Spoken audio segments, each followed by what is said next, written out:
Hey guys, I welcome you all to my channel। मेरा नाम है अनायत और आज के लेक्चर में हम पढ़ने जा रहे हैं कि व्हाट इज़ गुड गवर्नेंस।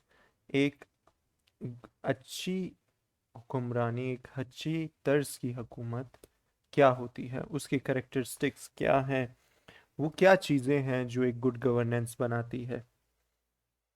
तो चलिए बिना टाइम वेस्ट किए शुरू करते हैं। It's a way of measuring how well the public institutions are conducting public affairs to meet the needs of the citizens through process of decision। Electoral process की basically बात हो रही है। तो एक गुड गवर्नेंस क्या है? एक गवर्नमेंट का, एक अच्छी हुकूमत का काम है कि वो एक अच्छा इन्वायरमेंट दे जिसमें आम आवाम पॉलिटिकल और फ्रीडम ऑफ स्पीच हो, और जिसमें ह्यूमन राइट्स की पासदारी की जाए, डेमोक्रेसी हो और डेमोक्रेटिक प्रिंसिपल के तहत रूल ऑफ लॉ हो। इससे इसकी जो प्रॉपर डेफिनेशन है वो है good governance is the transparent, ठीक है, ट्रांसपेरेंसी हो उसमें, and accountable management of human, natural, economic and financial resources for purpose of equitable and sustainable development.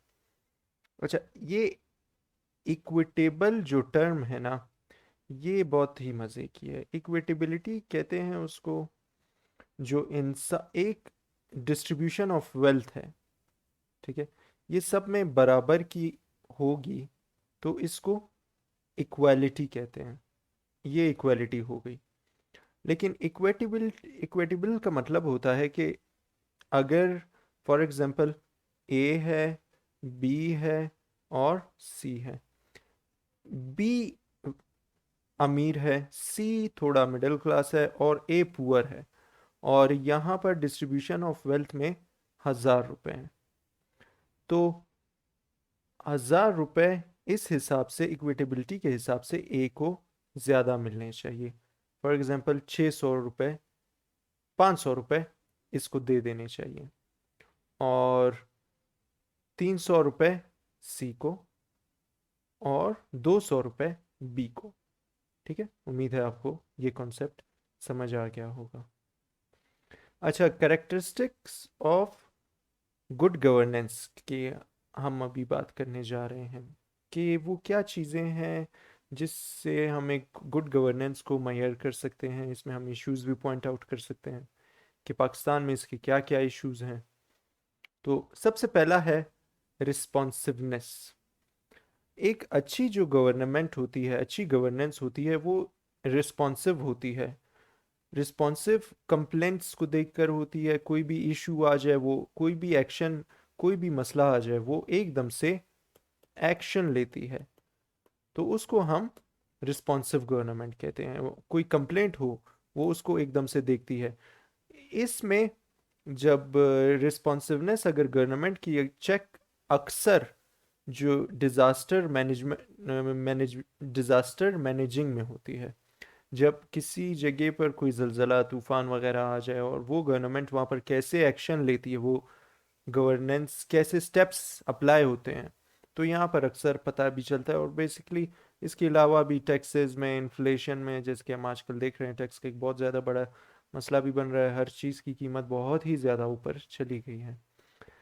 Service delivery, law and order emergency में भी देखा जा सकता है। सेकंड करेक्टर है इसका ट्रांसपेरेंसी।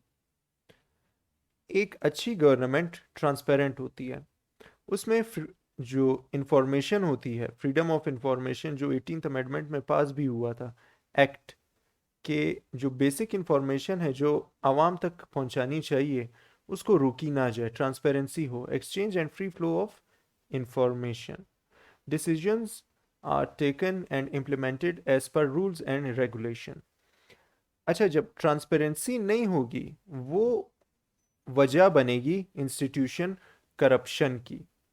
क्योंकि जब आवाम को ही पता नहीं होगा कि उनके हकूक़ क्या हैं, अगर उनके साथ एक हरकत की जा रही है, कोई स्टेप लिया जा रहा है, तो उसकी वजह क्या है, तो इससे जो गवर्नमेंट में अंदर जो बैठे लोग होंगे वो और ज़्यादा पावरफुल हो जाएंगे, उनको पता है कि आवाम को पता ही नहीं है कुछ, तो इससे वो करप्शन कर लेंगे।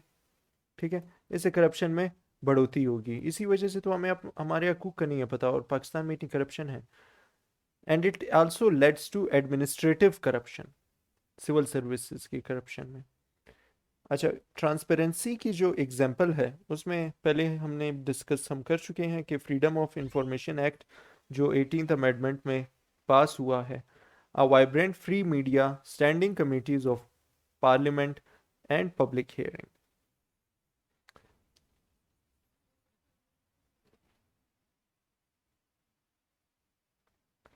थर्ड करेक्टरिस्टिक है गुड गवर्नेंस का। गवर्नमेंट मैं इसको क्यों बार बार बोल रहा हूँ, आई डोंट नो। तो थर्ड करेक्टरिस्टिक है गुड गवर्नेंस का अकाउंटेबिलिटी। अकाउंटेबिलिटी हो, अगर कोई स्टाफ का मेंबर, कोई गवर्नमेंट का बंदा एक डिसीजन लेता है, एक एक्शन लेता है, तो उसके ऊपर हायरार्की मौजूद हो, उसको पूछने वाला मौजूद हो। और अगर वो बंदा भी वो एक्शन लेता है तो उसके ऊपर भी कोई हायरार्की मौजूद हो, और उसके ऊपर भी कोई हायरार्की, कोई बंदा, इसको कहते हैं हायरार्कियल ऑर्डर, ऊपर से जो नीचे तक आता है। तो अकाउंटेबिलिटी हो, इसकी एग्जांपल क्या है? Accountability by the people through a robust election process, election reforms. Election reforms में जब इलेक्शन होते हैं तो अक्सर हमने देखा है कि बहुत ज़्यादा धांधली होती है। जब धांधली होती है तो पसंद की हुकूमत आती है जो नाअहल होती है, और जो नाअहल होती है वो पीपल आवाम के उम्मीदों पर पूरा नहीं उतरते, और जब आवाम की उम्मीदों पर पूरा नहीं उतरते तो वहाँ पर करप्शन होगी, इन्फ्लेशन होगी, और भी बहुत ज़्यादा कुछ होंगे, जिससे वो मुल्क पीछे जाता चला जाएगा। Inter institution accountability, judiciary, NAB, एक minute, one second, where is my pen, judiciary, NAB, auditor general, ombudsman. इसका बेसिकली ओम्बड्समैन का काम ही अकाउंटेबिलिटी होता है, वफाकी मुहतसिब जिसे कहते हैं। Intra institution accountability through relevance and modern KPIs। Third concept है हमारे पास रूल ऑफ लॉ हो गुड गवर्नेंस में, a legal framework enforcing the law and protecting the liberties of people in a just and impartial manner। एक legal framework मौजूद हो, constitution मौजूद हो, जो प्रोटेक्ट करता हो लिबर्टी, किसकी लिबर्टी? आज़ादी को कहते हैं, लिबर्टी लोगों की, in a just impartial manner. Awareness, अच्छा, ये अवेयरनेस जो है ना, ये एक बहुत ही ज़्यादा इंपॉर्टेंट रोल प्ले करती है। जब आवाम में अवेयरनेस होगी, लोगों में अवेयरनेस होगी, तो उन्हें अपने हकूक का पता होगा, वो करप्शन होने नहीं देंगे। Awareness in people makes violation difficult. जब अवेयरनेस आवाम को पता होगा, अपने हकूक का अवेयरनेस होगी, तो जो कानून नाफिज करने वाले इदारे हैं वो उनको वायलेशन उनके लिए बहुत ही ज़्यादा डिफिकल्ट होगी। क्यों? क्योंकि उस पर एकदम आवाज़ उठाई जाएगी, बोला जाएगा। रिस्पॉन्सिबल, रिस्पॉन्सिव, क्रिमिनल जस्टिस, ये तीन करेक्टरिस्टिक्स होते हैं इसमें। इन सब के साथ साथ अवेयरनेस भी मेन की रोल प्ले करता है। सबसे पहला है इंडिपेंडेंट जुडिशरी। जुडिशरी किसी की मातहत ना हो, ठीक है। The second one is impartial enforcement machinery, executive हो। और the third one is equitable framework, एक फ्रेमवर्क मौजूद हो जो हमने अभी ऊपर पढ़ा। केस एग्जांपल है article 25A, right to education. Right to education हमें 18th अमेंडमेंट के बाद मिला है, आर्टिकल 25A में। इसे आप एक दफ़ा चेक भी कर लीजिएगा, sorry this side I don't know. और जेंडर सेंसिटिव लॉज भी। The fifth one is effectiveness and efficiency. Effectiveness क्या है? Effectiveness is doing the right thing. Government जब एक अच्छे काम करती है, जब एक अच्छे इदारे में रहकर अपने कम खर्च में रहकर एक अच्छे से काम करती है, उसको हम कहते हैं इफेक्टिवनेस। ठीक है। अभी एफिशिएंसी क्या है? Doing the right things. ठीक है, डूइंग थिंग्स राइट, सॉरी। तो अच्छी गवर्नमेंट वो होती है जो सबसे पहले इफेक्टिव हो, अच्छे काम करे, और फिर उसके अलावा जब वो काम करे तो उसको भी ठीक तरीके से करे। ये ना हो कि अच्छे काम तो करे लेकिन उसमें बहुत ही ज़्यादा फ्लॉज मौजूद हो। जैसे कि फॉर एग्जांपल एक इमरान खान, पीटीआई गवर्नमेंट का एक मोटिव है, स्लोगन है कि हमने बहुत ही ज़्यादा दरख्त उगाने हैं, या हाउसिंग स्कीम, हमने लोगों को घर देने हैं। देखें, गवर्नमेंट ठीक काम तो कर रही है, अप्रिशिएट काम है ज़बरदस्त, लेकिन उसके लिए उसकी जो एडमिनिस्ट्रेशन है वो भी ठीक हो, वो वाकई उन लोगों को घर दें जो वाकई नीडी हो, इक्विटेबिलिटी हो। ठीक है। It entitles that needs of society are met, making the best use of resources। जो resources मौजूद हैं उसमें उसको इस्तेमाल करके सोसाइटी की ज़रूरियात को पूरा किया जाए। Effectiveness is quality of output. जो हम आउटपुट गवर्नमेंट देती है उसको इफ़ेक्टिवनेस की क्वालिटी होती है। और efficiency is input ratio. Input ratio से इफेक्टिवनेस होती है। मिनिमम वेस्टेज से ये एफिशिएंसी की वो है, मिनिमम वेस्टेज से मैक्सिमम आउटपुट दिया जाए, मिनिमम वेस्टेज से। Example e governance.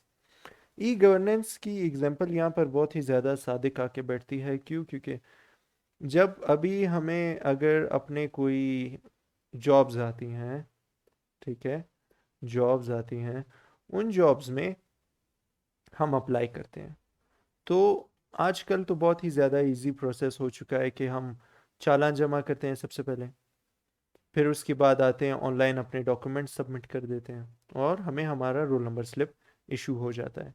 जबकि इससे पहले आपको एक गवर्नमेंट को एक बिल्डिंग बनानी पड़ती थी, उसमें एक स्टाफ के मेंबर अपॉइंट करने पड़ते थे जिनको मंथली तनख्वाह देनी पड़ती थी। बहुत ही ज़्यादा, मतलब इकोनॉमी पर एक तरीके से ये भी बर्डन लाते हैं।